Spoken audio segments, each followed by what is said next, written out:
അവസാനിച്ചു. 18ാം ലോക്സഭാ തെരഞ്ഞെടുപ്പിൽ 18 പൂർത്തിയാക്കിയത് 102 മണ്ഡലങ്ങളാണ്. മറ്റന്നാളാണ് ആദ്യ വോട്ടെടുപ്പ് ദിനം. 17 സംസ്ഥാനങ്ങളിലും 4 കേന്ദ്രഭരണ പ്രദേശങ്ങളിലുമാണ് 19-ന് വോട്ടെടുപ്പ് നടക്കാൻ പോകുന്നത്. തമിഴ്നാട്ടിലെ 39 മണ്ഡലങ്ങളിലും പുതുച്ചേരിയിലും ആദ്യഘട്ടത്തിൽ തന്നെ വോട്ടെടുപ്പ് നടക്കുന്നുണ്ട്.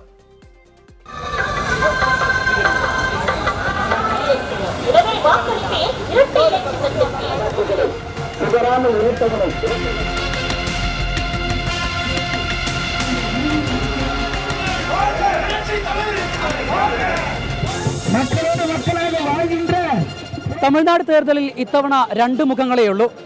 നേർക്കുനേർ വരുന്നത് പ്രധാനമന്ത്രി നരേന്ദ്രമോദിയും മുഖ്യമന്ത്രി MK സ്റ്റാലിനുമാണ്.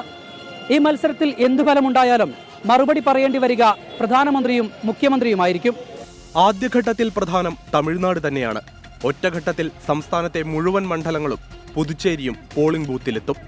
രാജസ്ഥാനിലെ 12 മണ്ഡലങ്ങളും ഉത്തർപ്രദേശിലെ 8 മണ്ഡലങ്ങളും മധ്യപ്രദേശിലെ 6 മണ്ഡലങ്ങളും ആദ്യഘട്ടത്തിൽ വോട്ട് രേഖപ്പെടുത്തും. മഹാരാഷ്ട്ര, അസം, ഉത്തരാഖണ്ഡ് സംസ്ഥാനങ്ങളിലെ 5 വീതം മണ്ഡലങ്ങളും ആദ്യഘട്ട വോട്ടെടുപ്പിലുണ്ട്.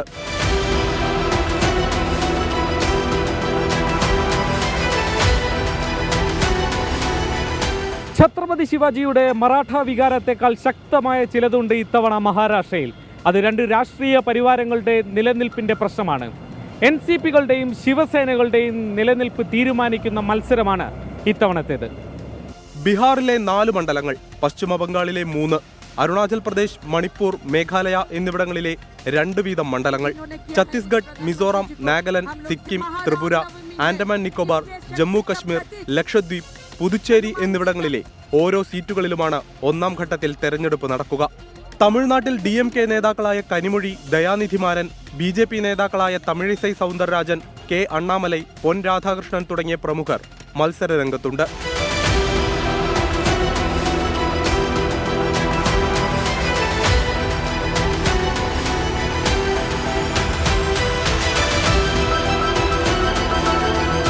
കേന്ദ്ര ഗതാഗത മന്ത്രി നിതിൻ ഗഡ്കരി മത്സരിക്കുന്ന മഹാരാഷ്ട്രയിലെ നാഗ്പൂരും കേന്ദ്രമന്ത്രി സർബാനന്ദ സോനോവാൾ മത്സരിക്കുന്ന അസമിലെ ദിബ്രുഗഡും ആദ്യഘട്ടത്തിൽ പോളിംഗ് നടക്കുന്ന പ്രധാന മണ്ഡലങ്ങളാണ്. ആദ്യഘട്ടത്തിലെ 102 മണ്ഡലങ്ങൾ രാജ്യമെങ്ങും വ്യാപിച്ചു കിടക്കുന്നവയാണ്. ശരിക്കും രാജ്യവിധിയുടെ ചെറുപതിപ്പ് തന്നെയാണ് ആദ്യഘട്ടത്തിൽ സംഭവിക്കുക. വിവിധ ബ്യൂറോകൾക്കൊപ്പം ബൽറാം നെടുങ്ങാടി, 24 ഡൽഹി.